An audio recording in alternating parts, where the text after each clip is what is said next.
How to see who viewed your Instagram note. Hello everyone, welcome back to our channel, and in this video I'm going to show you how you will be able to see who viewed your Instagram note. First of all, we need to see whether anyone can view their own Instagram note viewership. So let's come to the Chrome browser, and over here I have searched whether I can see who have viewed my Instagram note or not. So it says that you cannot see who has viewed your Instagram note because it is private feature and Instagram does not provide a way to track viewers on that. So you can, however, see who has liked or replied to your note.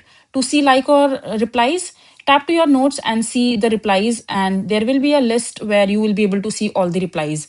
Now just open your Instagram again, and over here I'm going to click on the DM section right here, and as you can see this note section on the top where I have posted this particular note right here, and there is no such option to see who have viewed my Instagram note. There are only two options. The one is leave a new note and another one is delete note. There is no such option to see who has viewed your notes.